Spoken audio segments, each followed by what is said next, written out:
দেখেছি যে বামফ্রন্টের কর্মীরা কংগ্রেস প্রার্থীকে তারা ভোট দেন, কিন্তু অনেক ক্ষেত্রে ভোট অ্যানালিসিস করে দেখা গেছে কংগ্রেসের কর্মী সমর্থকরা বাম প্রার্থীদের ভোট দেন না।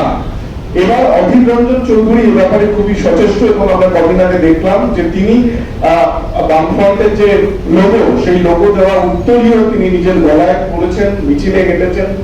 শেষমেশ কি মনে হয় 24-এর লড়াইয়ে এই ট্রেন্ডটাকে কি বদলানো যাবে? অর্থাৎ কংগ্রেস কর্মীরা কি বামেদের ভোট দেবেন, এরকম জায়গাটা কি তৈরি হবে? আমি অবশ্যই প্রত্যাশা করব যে বামেরা যেরকম কংগ্রেসে ভোট ট্রান্সফার করে, কংগ্রেসও তাদের ভোট বামেদের জন্য ট্রান্সফার করবে। ঠিক এরকম অধীরবাবু এক চেয়ারে, পাশের চেয়ারে আমি, অতীতে বসিনি। কাজে অতীতে যে অবস্থা ছিল সেটাই হবে এটা ধরে নেওয়া ঠিক না। এবার নিশ্চয়ই এই বোঝাপড়াটা উন্নততর বোঝাপড়া হয়েছে। মানে আজকে আমরা বসে কথা বললাম অধীরবাবুর সঙ্গে, কিন্তু আমার তো সবসময় টেলিফোনে কথা হয়েছে আর চিঠি পাঠিয়ে কথা হয়েছে। আমি চিঠি পাঠিয়েছি, চিঠি পাঠিয়েছেন। এইভাবে ঠিক অতীতে এইভাবে হয়নি। অতীতের থেকে এবার একটু ভিন্ন রকমের হয়েছে। আমরা সবাই বুঝি দেশকে ধ্বংস করবার জন্য, দেশের যে সংবিধান তার উপর ক্রমাগত আক্রমণ করছে বিজেপি। তাই বিজেপিকে আমাদের দেশের স্বার্থকে রক্ষা করবার জন্য, ধর্মনিরপেক্ষতার আদর্শকে তাকে বাঁচানোর জন্য বিজেপিকে আমাদের পরাস্ত করতে হবে।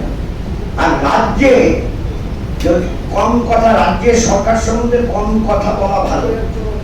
রাজ্যে যে সরকার, তৃণমূল সরকার, তারা বিজেপির বিরুদ্ধে কথা বলে। বিজেপিকে হাতে ধরে নিয়ে এসছে পশ্চিমবাংলায় টিএমসি। এটা ভুলে গেলে চলবে না।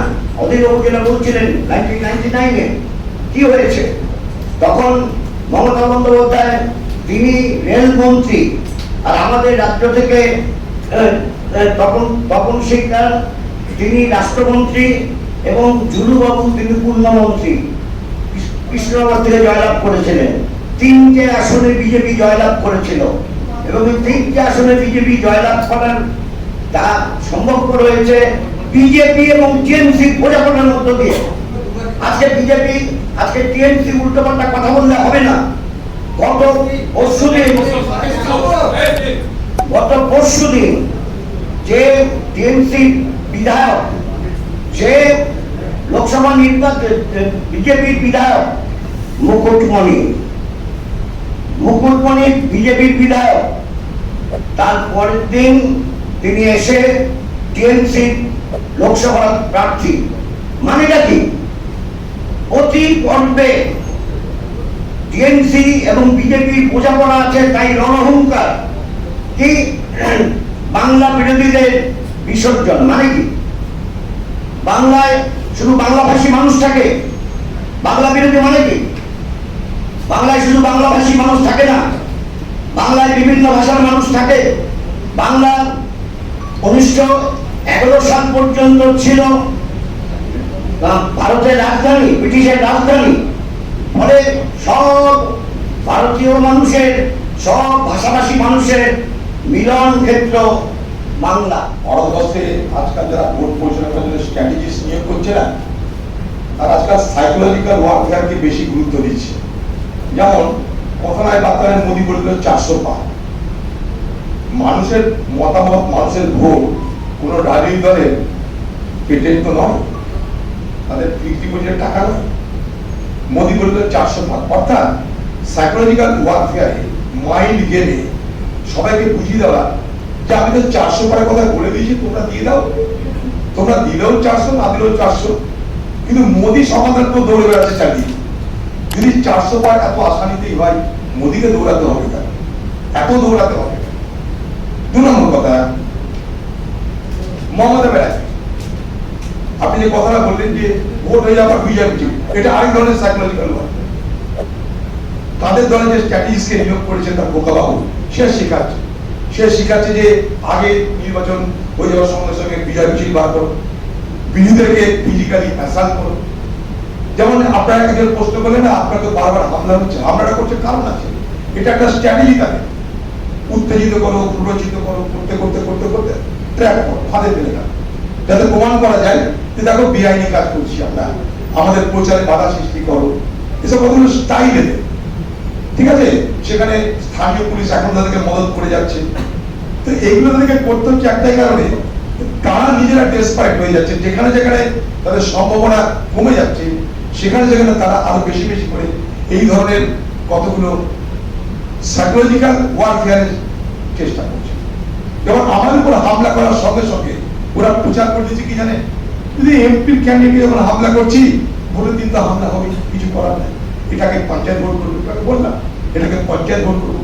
আমি সেখানে পাল্টা চ্যালেঞ্জ দিয়েছি মুর্শিদাবাদে, একটা বুথ মিনস একটা বুথ যদি তৃণমূল দখল করে দেখাতে পারে মুর্শিদাবাদে, আমি রাজনীতি করা ছেড়ে দেবো, কথা দিলাম, রাজনীতি করা ছেড়ে দেবো, একটা বুথ যদি দখল করে দেখাতে পারে। বারবার ঘুঘুতে ধান খাবে না। আপনারা জিজ্ঞেস করছেন না কত seat, as many seats as possible, যতটা সম্ভব ততটা সিট, গুনতি করে আমরা এগোই না। আমরা দিদি নই, আমরা মোদি নই, মানুষের দুয়া আশীর্বাদের উপরে ভরসা করে রাজনীতি করি। as many seats as possible, ততটা সিটে আমরা জয়ী হওয়ার সম্ভাবনা রেখে লড়াই করছি। আমরা কোনো সাইকোলজিক্যাল ওয়ারফেয়ার করি না, মানুষের মতামতকে শ্রেষ্ঠত্ব দিই, তাদের মতামতকে সব থেকে বেশি আমরা মর্যাদা দিই। আর এই সমস্ত দল যারা নোটের উপরে, পুলিশের উপরে, সিবিআই, ইডি, ইনকাম ট্যাক্স, এখানে সিআইডি, পুলিশের উপরে ভরসা করে রাজনীতি করে, তারা এইসব গল্প মানে এত কত তত এইসব গল্প মানে। আমি তো এর আগে চ্যালেঞ্জ দিয়েছিলাম, আরে ভাই তোমরা সবাই যেন আমি হেরে যাবো, তো দিদি তুমি দাঁড়াও কিংবা খোকাকে দাঁড় করাও আমার বিরুদ্ধে। আচ্ছা তার নাই বানালো, কমসে কম এটা তো বলো যে বহরমপুরের হার মানে দিদির হার, বহরমপুরের জিত মানে দিদির জিত, তবে না মজা লাগবে। লড়াই করলে মজা লাগতে হয়, ভালো লাগতে হয়। এরকম দিদি বলুক না, দিদি তো সারা দেশকে পাতালা মারে, এরকম বলুক বহরমপুরে যদি তৃণমূল হারে, ওটা দিদির ব্যক্তিগত হয়, দিদির রাজনৈতিক পরাজয়। বহরমপুরে যদি তৃণমূল জেতে, তা দিদির রাজনৈতিক, এইটুকু বলুক। আর আমি উল্টে বলেছি, বহরমপুরে হারলে অদিত যদি সারা জীবন রাজনীতি থেকে ছুটি নিয়ে দিবে, চলো আর কি বলবো, সবাই সামনে ছুটি নিয়ে নিবো রাজনীতি থেকে। তাহলে আমাকে দিদি এত ঝামেলা থাকবে না, খালি হারিয়ে দিক আর দিদি ঘোষণা করে দিক, পরাজয় মানে দিদির ব্যক্তিগত পর্যায়ে, তাহলে আর কিছু চাই না। চ্যালেঞ্জ পশ্চিমবঙ্গের এবারে নির্বাচন চ্যালেঞ্জ থাকলো আমার, তার উপর নির্ভর করে যদি না, আমি নির্ভর করি মানুষের দুয়া, আপনার কখনই ভুলটা করবেন না। 5 বারের এমপি মানুষের দয়া দ্বারা একটা গ্রামের ছেলেকে দিল্লি পর্যন্ত নিয়ে গেছে, সোনিয়া গান্ধীর পাশে বসার সুযোগ করে দিয়েছে, আর গল্প করে লাভ নেই। কারোর দয়াতে, কারোর ভরসায়, কারোর সাপোর্টে নয়, আমরা মিলিত হয়ে করছি, না বলার কি আছে। তবে মোদির দয়ায় দিদি যেমন করে, আমরা তার দয়া করি। অনেক বলে দিচ্ছি তো ভালো কথা, আমি তো ওপেন চ্যালেঞ্জ দিচ্ছি, বা যেটা সম্ভব নয় আমি হারছি। দিদি কমসে কম এটুকু তো বলুক যে আমি হারলে দিদি হার, তাতে অসুবিধা কি আছে। আর আমি তো রাজনীতিকে ছুটতে নিয়ে নিব একদম, দিদিকে না হারাতে পারি বা তৃণমূলকে না হারাতে, আর কি চাই আপনাদের কাছে, আর কি নতুন কথা নেবেন বলুন। ব্যারাকপুরে তো বাংলাভাষী মানুষের সংখ্যা কম, মাইনরিটি। কলকাতা ভারতপুরে মাইনরিটি, তার জন্য আমরা লজ্জিত না। কারণ ভারত আমাদের আদর্শ হচ্ছে ভারত দেশ, আর তাই আমরা বলছি যে ওই ধরনের কথা বলা বাংলা বিরোধীদের বিসর্জন। কিসের বিসর্জন আর কিসের গর্জন? চুরি করে ভাগ করে দিচ্ছে আবার গর্জন, গর্জন চোরের গর্জন। চোরেরাই বেশি গর্জন করে, চোর চোর চোর চোর করে পালিয়ে যায় চোরেরা, অথচ সেই চুরি করেছে। এটা এটা বুঝে নেওয়া ভালো। এখন বলুন কোনো যদি নির্দিষ্ট প্রশ্ন থাকে। বলছে আপনাদের এবার টার্গেট কত? আমরা টার্গেট করে নামিনি, আমরা এটা মনে করি যে এখনো মিডিয়া যেভাবে দেখাচ্ছে, মিডিয়ার মধ্যে আমাদের বলার কিছু নেই। মিডিয়া মনে করে দুটো ফ্রন্ট কাজ করছে, একটা টিএমসি, একটা বিজেপি। আমরা মনে করি এর পরে একটু পরেই হয়তো মিডিয়াকে দেখাতে হবে যে টিএমসি, বিজেপি এবং বাম কংগ্রেস বোঝাপড়া, এটা দেখাতে হবে। ফলে তখন বুঝতে পারবেন যে এবার আর দুপক্ষের মধ্যে ভোট ভাগাভাগি হবে তা না, এবার তিন পক্ষের মধ্যে ভোট ভাগাভাগি হবে। তিন পক্ষের মধ্যে ভোট ভাগাভাগি হলে অবস্থা কি হবে সেপোলজিস্টও বলতে পারছেন না। আমি এক সেপোলজিস্টের কথা বলেছিলাম, বলছেন তিন পক্ষ যদি হয়ে যায় বলা খুব মুশকিল হবে, কি হবে, কতগুলো সিটের ক্ষেত্রে অবশ্যই এরকম পরিবেশ পরিস্থিতি গড়ে উঠবে। অতীতে একটা ছোট্ট লড়াই করবে বিজেপি বলে ঘোষণা করবে, সেই ডায়মন্ড হারবারের প্রার্থীটা দিল যাকে সহজে পরাজিত করে খোকাবাবু জয়ী হতে পারে। এটা সমঝোতা, এটা আসল সমঝোতা বলে আমি মনে করি। তাই দিদিকে প্রথমে বলতে হবে আমরা কার দালাল সেটা পরের কথা। ভারতবর্ষের মানুষ জানে একমাত্র প্রতিদিন নরেন্দ্র মোদীকে আক্রমণ করতে হয় রাহুল গান্ধীকে। ভারতবর্ষের যে কোনো প্রান্তে মোদীকে আক্রমণ করতে হয় রাহুল গান্ধীকে। মোদী কখনো ভারতবর্ষের বাংলাদেশের অন্য রাজ্যে মমতা ব্যানার্জিকে আক্রমণ করে না, কারণ মোদীর কাছে সব থেকে বড় বিপদের নাম রাহুল গান্ধী। তাই রাহুল গান্ধীকে দুবেলা আক্রমণ করে গোটা বিজেপি পার্টি।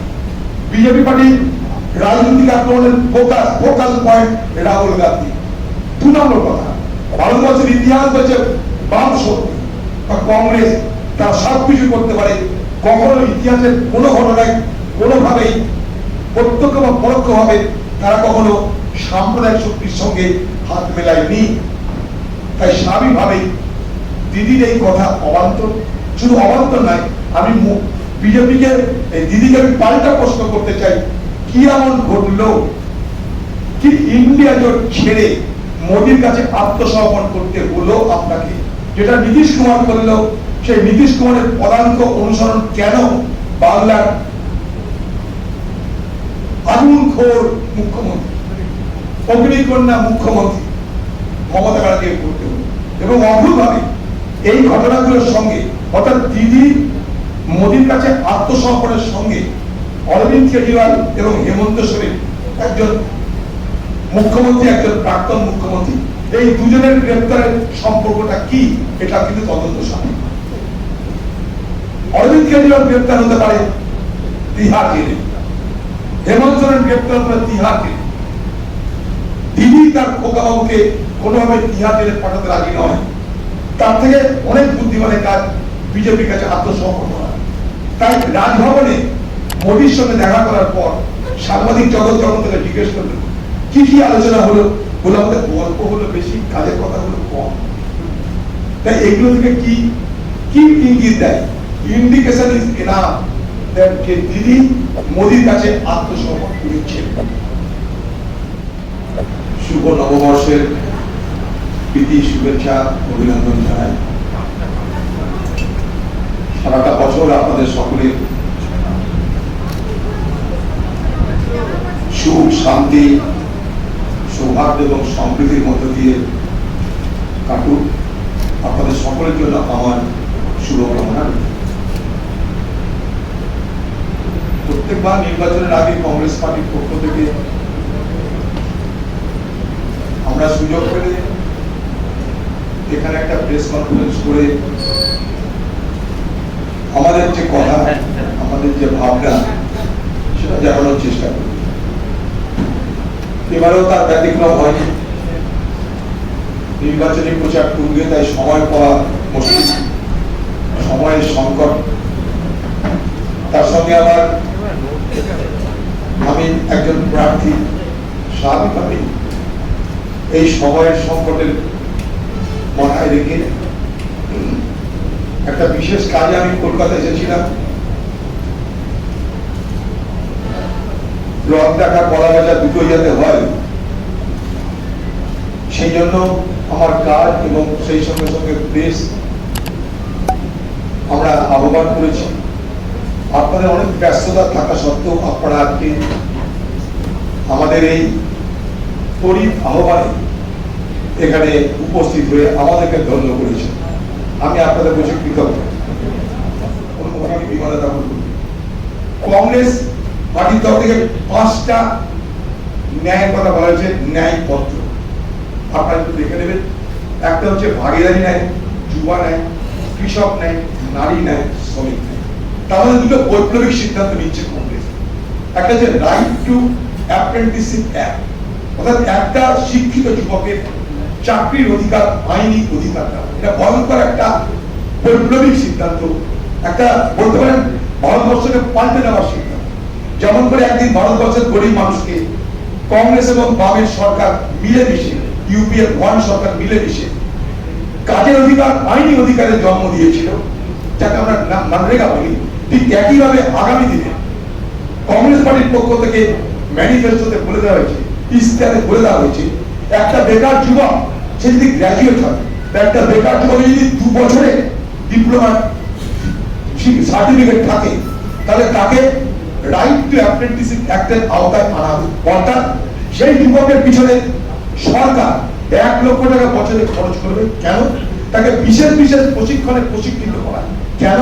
যাতে তারপরে হয় কোনো সরকারি কিংবা বেসরকারি সংস্থায় তার নিযুক্তি নিশ্চিত করা যায়। এটা কিন্তু আইন করে দিচ্ছে। অর্থাৎ এটা যদি না মানে কোনো সরকার, তাহলে সে কোর্টে যেতে পারে। পৃথিবীতে এই আইন কোন দেশ আছে আমার জানা নেই, তবে জার্মান বলে একটা দেশ আছে যেখানে এই আইন বলবৎ আছে। ভারতবর্ষেও এই আইনের রূপকার ছিলেন 1961 সালের কংগ্রেস।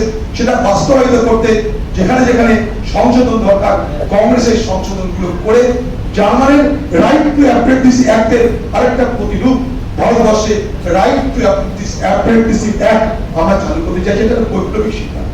দ্বিতীয় হচ্ছে মহিলাদের, প্রত্যেক পরিবারের একজন, গরিব পরিবারের একজন মহিলাকে বছরে 1 লক্ষ টাকা অনুদান।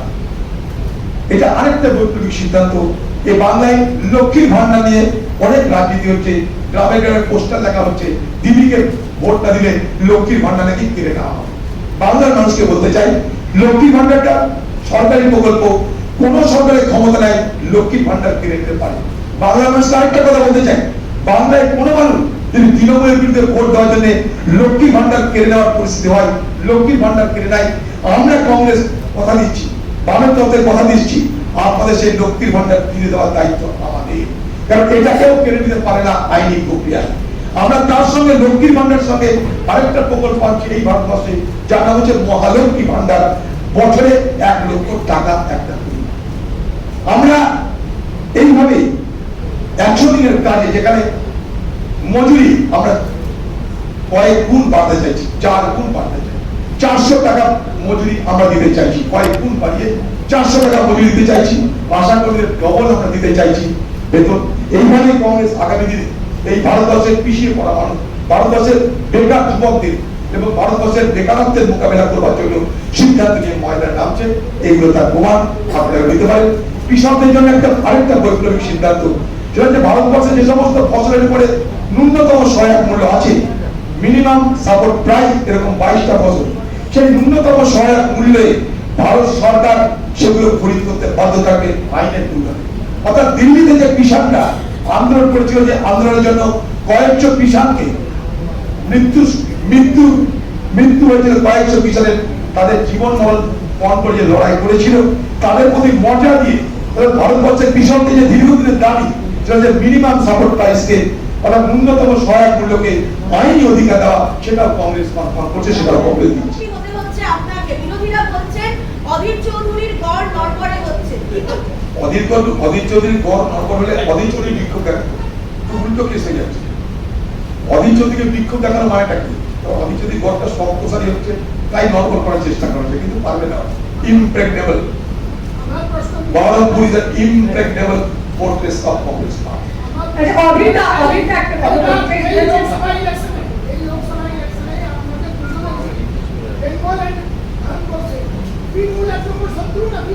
ওরকম 1-2 কথা আমরা বলি না।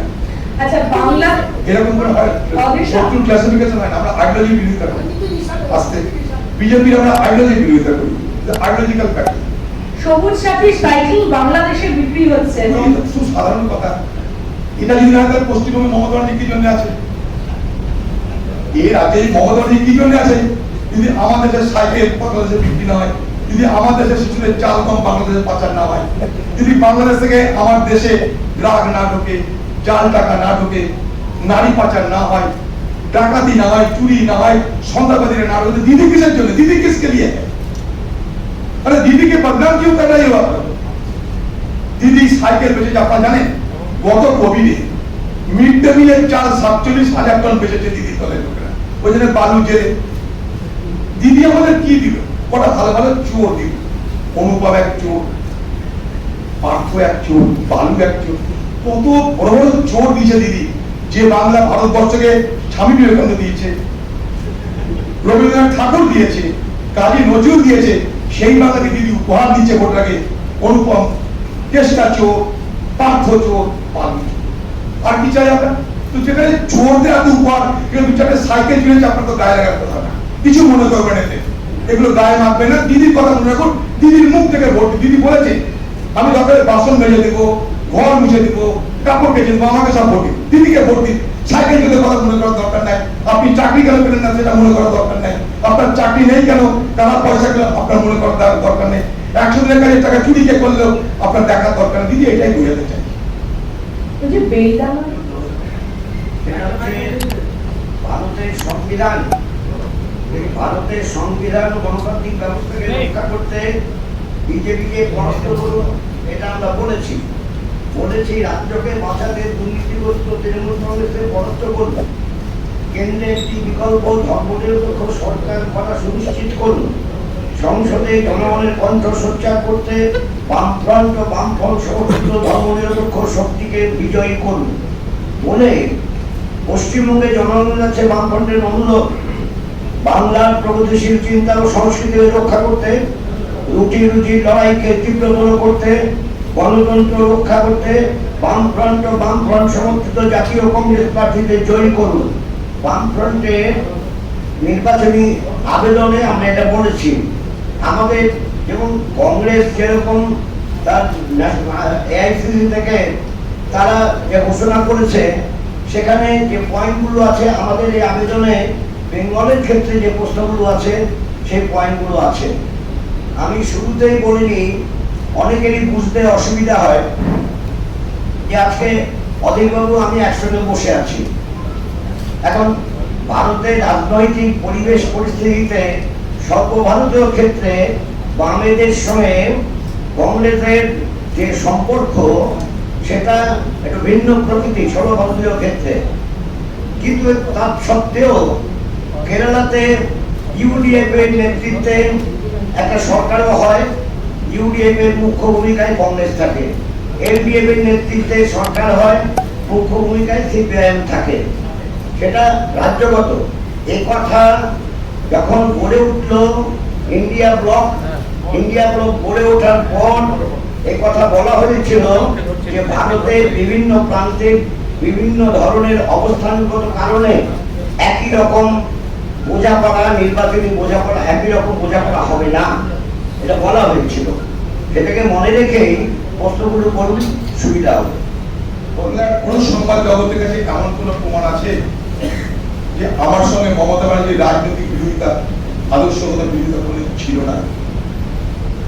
যখন ইন্ডিয়া জোট তৈরি হয় তখন কি আমার সঙ্গে মমতা ব্যানার্জির রাজনৈতিক বিরোধিতা ছিল না? আদর্শগত বিরোধিতা ছিল না? সন্ত্রাস বিরুদ্ধে লড়াই ছিল না? মমতা ব্যানার্জির প্রতি আমার সমালোচনা কি ছিল না?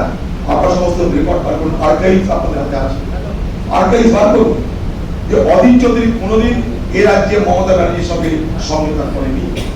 তাই সেদিন কেন ইন্ডিয়া জোট গড়বার সময় মমতা ব্যানার্জি শর্ত রাখলো না যে অধীর চৌধুরী থাকলে আমি ইন্ডিয়া জোটে যাব না, অধীর চৌধুরী আছে তাই বাধ্য হয়ে আমি ইন্ডিয়া জোট ছাড়লাম? এ কথা মমতা ব্যানার্জি ইন্ডিয়া জোট করার সময় কেন বললো না?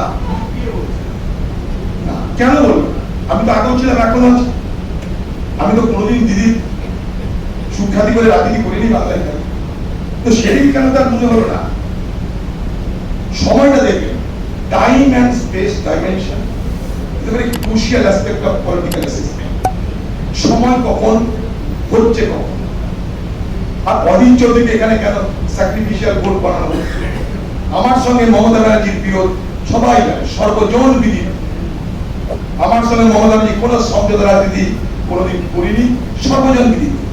যখন সর্বজন বিদিত তখন ইন্ডিয়া জোট করার সময় সেই সময় আলোচনা করলেই তো পারতেন। আর কেন এসব অজুহাত দেওয়া হচ্ছে? আপনি আত্মসমর্পণ করলেন মোদির কাছে। দিদি, আপনি খোকাবাবুকে বাঁচানোর জন্য ভয়ে, ইডি, সিবিআই, ইনকাম ট্যাক্সের ভয়ে, ভয় মানে ভয়ে আপনি আত্মসমর্পণ করেছেন মোদির কাছে। মোদির ওয়াশিং মেশিনে এখন খোকাবাবু দৌত হচ্ছে, বিধৌত হচ্ছে। যেমন করে এ ভারতবর্ষের 25 জন বিরোধী দলের নেতাকে মোদির দলে যোগদান বা প্রত্যক্ষ পরোক্ষ সমর্থন করার পরিপ্রেক্ষিতে মোদির ইডিআই, মোদির সিবিআই, মোদির ইনকাম ট্যাক্স মাফ করে দিয়েছিল। ওয়াশিং মেশিনে এখন বাংলার খোকাবাবু বিধৌত হচ্ছে, পরিস্থিত হচ্ছে, যন্ত্রকে তত্ত্ব হচ্ছে। सियासी इतिहास को अगर गौर किया जाए तो इसमें आसानी से आपको पता चलेगी कि 1999 में बीजेपी पार्टी के साथ चुनावी गठबंधन बनाई थी ये खुद ममता बनर्जी, उनकी सरकार की मंत्री भी बनी थी ये ममता बनर्जी। ये बंगाल में एक नहीं कई चुनाव में ममता बनर्जी के साथ बीजेपी की गठबंधन हुई थी, कोई नई बात नहीं है। दूसरी बात यह है कि ममता बनर्जी की सत्ता में रहते हुए सबसे अगर बंगाल में किसी पार्टी का विकास हुई तो उनकी नाम बीजेपी पार्टी, सबसे ज्यादा तरक्की किसी पार्टी की हुई तो उनकी नाम बीजेपी पार्टी। मान लीजिए 2011 साल अगर आंकड़ा देखा जाए तो 2011 साल में बंगाल में आरएसएस की शाखाएं लगभग 400 से 450, लेकिन आज ये बेतहाशा इजाफा होते हुए बंगाल में आरएसएस की शाखाओं मान लीजिए 12 से 13 हजार तक पहुंच चुके हैं। तो मददगार किसने है आपको खुद पता चलेगा। और मैं और एक बात को गौर करने के लिए कहना कि पिछले 2021 साल में बंगाल में चुनाव हुई थी। उस चुनाव में सियासी ध्रुवीकरण, चुनावी ध्रुवीकरण इस तरह हुई थी, लाभार्थी से दोनों पार्टी हुई थी, एक बीजेपी और एक टीएमसी। वो लाभार्थी फिर भी वो सीए और एनआरसी की डर अभी फिर फैलाना चाहते हैं। वो अभी भी चाहते हैं ये चुनावी ध्रुवीकरण ये बंगाल में किया जाए, क्योंकि चुनावी ध्रुवीकरण में सबसे अगर मुनाफा किसी पार्टी के होने की संभावना है तो बीजेपी पार्टी और टीएमसी पार्टी।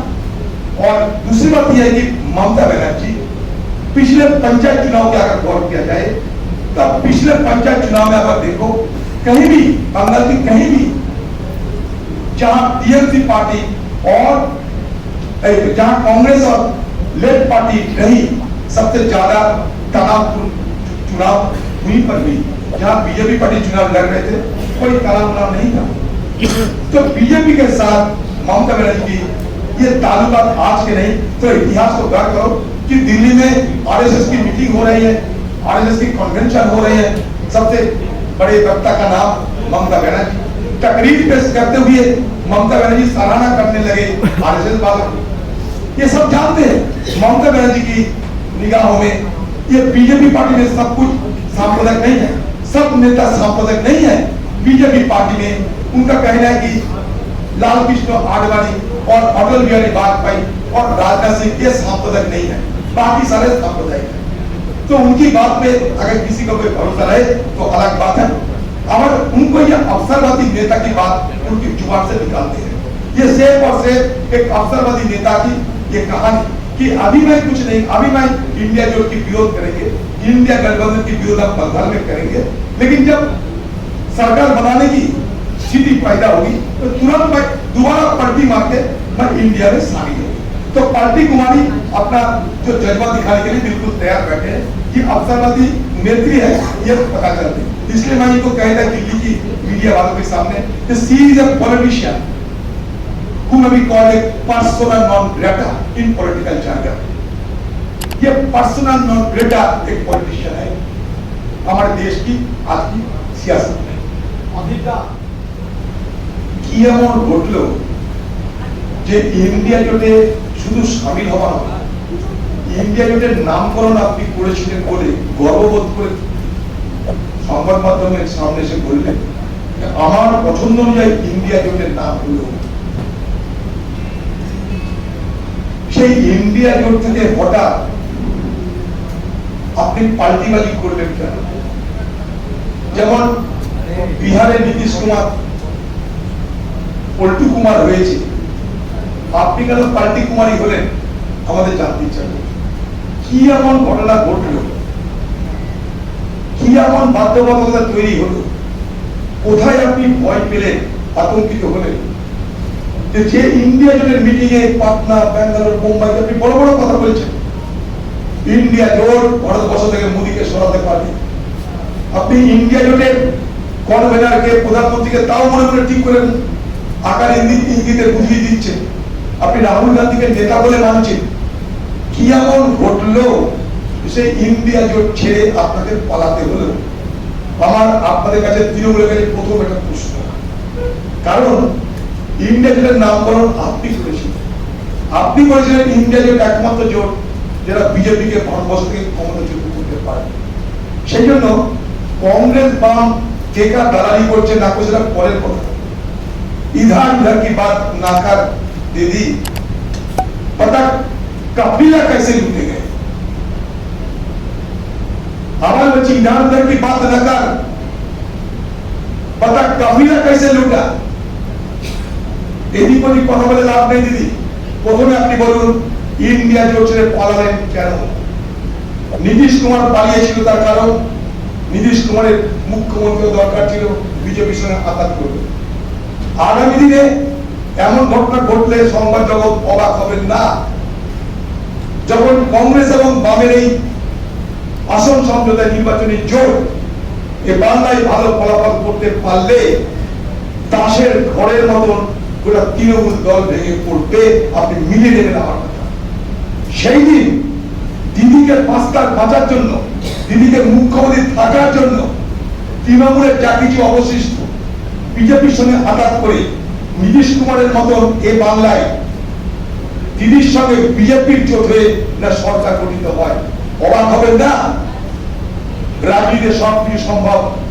টিএমসি আর বিজেপি আঘাত হয়ে এ বাংলায় যদি আগামী দিনে জোট সরকার হয়, অবাক হবেন না। কারণটা কি জানেন? কত সিমটম বলি আপনাদেরকে। সে সিমটমটা কি? কংগ্রেস বামে যে জোট মানে আসন সমঝোতা করে যে নির্বাচনটা করছি, এটা খুব প্রোডাক্টিভ হতে চলেছে, খুব ফলপ্রসূ হওয়ার আমরা প্রচন্ড পরিমাণে আশা রাখছি। ফলপ্রসূ হবে আমাদের এই আসন সমঝোতা এবং তার পরিণামে নির্বাচনের ফলাফল। তৃণমূল দলের সন্ত্রাস অব্যাহত, তৃণমূল পুলিশের যৌথ চক্রান্ত অব্যাহত। যেখানে যেখানে তৃণমূলের বিপদ সেখানটায় যারা তৃণমূলের বিপদ ঘটাতে পারে সেই সমস্ত কংগ্রেসের বামেদের কর্মী নেতৃত্বকে ভয় ভীতি প্রদর্শন, সেই সঙ্গে প্রলোভন সবই চলছে। যেমন করে পঞ্চায়েত পৌরসভা হয়, তৃণমূলের নেতারা খুব গর্ব করে কোথাও কোথাও বলছে আমরা পঞ্চায়েত ভোট করে দেখিয়ে দিয়েছি, পৌরসভা ভোট করে দেখিয়ে দিয়েছি। যেমন করে পঞ্চায়েত ভোট হয়েছে, পৌর ভোট হয়েছে, তেমন ভাবে লোকসভা ভোট হবে। অতএব কংগ্রেস বা বামের এত খুশি হওয়ার কোনো কারণ নেই। উল্টে আমরা বলেছি, আমি নিজে বলেছি যে পশ্চিমবঙ্গে একটা বুথ আমরা লুট হতে দেব না। আমরা এই নির্বাচনটা রাজ্যের নির্বাচন কমিশনের অধীনে করছি না, আমরা এই নির্বাচন কেন্দ্রের নির্বাচন কমিশনের অধীনে করছি। সেই কেন্দ্রের নির্বাচন কমিশনের কাছে আমি 2 থেকে 3 দফা দিল্লিতে সাক্ষাৎ করেছি, তাদেরকে আমাদের তরফ থেকে ডেমনস্ট্রেশন দিয়েছি এবং তাদেরকে বোঝাতে পেরেছি যে বাংলায় পৌরসভা বা পঞ্চায়েত নির্বাচনে আবার পুনরাবৃত্তি করতে চাইছেন তৃণমূল। অতএব এখন থেকে আপনারা সতর্ক। তারা আমাদেরকে কথা দিয়েছে যে আপনারা নিশ্চিন্তে বাংলার মানুষকে বলুন যে প্রত্যেকটা বাংলার মানুষ যারা ইচ্ছুক ভোট দিতে, এবং শুধু ইচ্ছুক না হলে তাদেরকে আমরা বোঝাবো যাতে তারা ভোট দিতে তারা এগিয়ে আসে। আমরা প্রত্যেকটা গণতন্ত্রপ্রেমী মানুষের ভোট নিশ্চিত করার জন্য কেন্দ্রীয় নির্বাচন কমিশন বসে আছে, আমরা সেটাকে সুনিশ্চিত করব। সেই ভাষাতে যেহেতু একটা সাংবিধানিক সংস্থা আমাদেরকে প্রতিশ্রুতি দিয়েছে, সেই বিশ্বাসে ভর করে আমরা বাংলার মানুষকে বলেছি আপনারা যাকে খুশি ভোট দেন, কিন্তু ভোট আপনাদের দিতে হবে। ভোট দেওয়ার অধিকারকে পুনর্বার প্রতিষ্ঠিত করতে হবে। মানুষ পঞ্চায়েত ভোটে ভোট দিতে পারেনি, মানুষ পৌর ভোটে ভোট দিতে পারেনি, মানুষ লোকসভায় ভোট দিতে এগিয়ে আসুক, এই দাবি মানুষের কাছে রেখেছি। এবং আশা করি আগামী দিনের এই লোকসভা নির্বাচন তৃণমূল হিংসা করতে চাইলেও, হিংসা তারা করছে অলরেডি, তবুও তারা সেই জায়গায় যেতে পারবে না যেখানে নির্বাচনকে প্রহসনে পরিণত করা যায়। যেমন করে পৌরসভা নির্বাচন, পঞ্চায়েত নির্বাচন, পৌরসভা এবং পঞ্চায়েত নির্বাচনকে টিএমসি পার্টি প্রহসনে রূপান্তরিত করেছিল, আমার স্থির বিশ্বাস লোকসভা নির্বাচনকে টিএমসি পার্টি তাদের পুলিশ থাকা সত্ত্বেও, গুন্ডা বদমাশ সবকিছু থাকা সত্ত্বেও তারা প্রহসনে রূপান্তরিত করতে পারবে না। সেই লক্ষ্য নিয়েই আমরা এগিয়ে যাচ্ছি এবং আমরা ভালো ফল আশা করছি। আমাদের নির্বাচনের প্রতিশ্রুতি সর্বভারতীয় ক্ষেত্রে আপনারা পেয়েছেন। আমরা ন্যায় পত্র প্রকাশ করেছি, 5টা ন্যায়কে সামনে রেখে আমরা আগামী দিনে নির্বাচনে অংশগ্রহণ করছি। তার বুকলেট আপনাদের কাছে নিশ্চয়ই আপনারা পেয়েছেন, কারণ এগুলো সর্বভারতীয় কংগ্রেস কমিটির পক্ষ থেকে প্রত্যেকটা সংবাদ মাধ্যমকে আমরা বিস্তারিতভাবে জানিয়ে দিয়েছি। বাংলায় আমাদের নির্বাচনের সঙ্গে আরো যুক্ত করতে চাইছি আমরা। এ বাংলা দুর্নীতি মুক্ত হতে হবে, এ বাংলা সন্ত্রাস মুক্ত হতে হবে।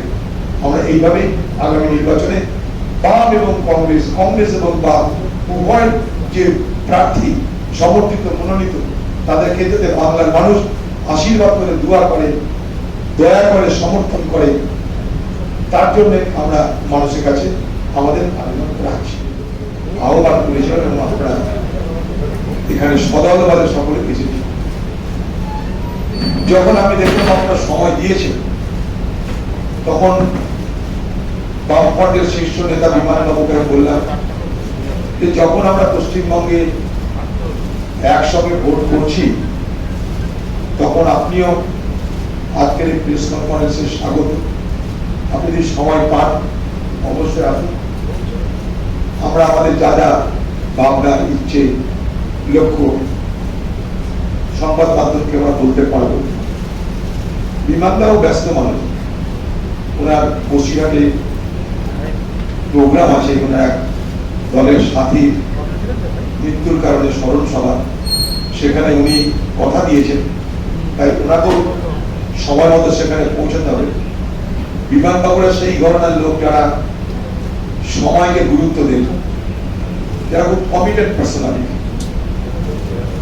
বিমানবাবুদের ঘরানা সঙ্গে চলা কঠিন, তারা যেমন শৃঙ্খলা করেন তেমন সময় অনুবর্তিতা মেনটেন করে চলে। ঠিক একইভাবে দুটোই তাকে প্রেস ক্লাবে আহ্বান করেন, তিনি তার আগে যে উপস্থিত যতদিন তিনি চা খেয়েছেন এবং তার পূর্ণ তেজ নিয়ে, তীব্রতা নিয়ে তিনি কিন্তু হাজির হয়েছেন। ফলে আপনাদের যে কোনো প্রশ্ন উত্তর তিনি দিতে সক্ষম, সেইভাবে বলিদান হয়ে তিনি এসেছেন। কথা কিছু নেই, আমরা বিমানদা বললেন যে আসন সমঝোতা হয়েছে 7ম ফেজ পর্যন্ত, সেই আসন সমঝোতাকে সামনে রেখে আমরা লড়ছি এবং আমরা ভালো ফল করবো এই আশা রাখছি। নির্বাচন করতে করতে এবং বামফ্রন্টে বোঝাপড়া হয়েছে, সিট অ্যাডজাস্টমেন্ট হয়েছে এবং প্রথম পর্ব থেকে একবারে 7ম পর্ব পর্যন্ত নির্বাচনী বোঝাপড়ার ভিত্তিতেই বামফ্রন্ট এবং জাতীয় বামফ্রন্টের শরিক দল এবং জাতীয় কংগ্রেসের যৌথ সভা, যৌথ মিছিল ইত্যাদি পরিচালিত হচ্ছে, আরো হবে। আমি নিজে ব্যক্তিগতভাবে ইতিমধ্যে যেগুলোতে অংশগ্রহণ করেছি, তাতে জাতীয় কংগ্রেসের মানে প্রতিনিধিরা তারা কিন্তু এই প্রচার আন্দোলনে ছিলেন। এখন আমি যে উদ্দেশ্য নিয়ে অধীরবাবু এই প্রেস কনফারেন্স ডেকেছেন জাতীয় কংগ্রেসের পক্ষ থেকে পশ্চিমবঙ্গের সভাপতি হিসাবে, তাকে আমি বলতে বলছি। তারপর আপনাদের কাছে আমার যদি কিছু কথা আপনাদের জানার থাকে আমি বলবো, এটা বেটার হবে। এখন ওভার টু और एक ये मैं उनका अरेस्ट गिरफ्तारी का मांग करिए। अगर ऐसा हुआ तो ये सबसे अनडेमोक्रेटिक वर्क होगा। देखिए हमारे मतलब वरिष्ठ नेता विमान घोष साहब ने सारे कुछ आपको व्याख्या दे चुके हैं, विस्तार से सब कुछ बता चुके हैं कि वहां की अलग स्थिति है, यहाँ की अलग स्थिति है। फिर भी मैं ये तो जरूर कहूंगा ये दुर्भाग्यपूर्ण है, लेकिन क्या करें, ये समय की मांग है, ये वक्त का तकाजा है, कॉल ऑफ द आवर। ये समय की मांग को मद्देनजर बंगाल में और कई कई जगह में हम ये करना पड़ेगा, इसलिए कि हमारा मकसद एक ही है, किसी हालत में हिंदुस्तान की सत्ता से ये जो तानाशाही की राज चलते हैं, जो ध्रुवीकरण की राजनीति वाले लोग बैठे रहते हैं, उनको सत्ता से बाहर करना, ये हमारा मकसद है। इसमें उस जगह पहुंचने के लिए उस कहीं कहीं दिक्कत तो है, ये दिक्कत मानते हुए भी हम लोग समझौता की राजनीति कर रहे हैं। आप तो कह रहे हैं जरूर हुए हैं, लेकिन एक ही राज्य में तो हम मान लिए हैं, मान के हम चलते हैं। वहां हमारे नेता राहुल गांधी भी चुनाव में लड़ रहे हैं, तो मान के चलते, इसका मतलब ये नहीं सारे हिंदुस्तान में हमारे बीच में दरार पैदा हुई है, कभी कहीं नहीं। ये अलग एक हिस्सा है, अलग एक मुद्दा है, अलग एक हमारा वहां कोई आवश्यकता है, कोई मजबूरी है, बस। दादा दादा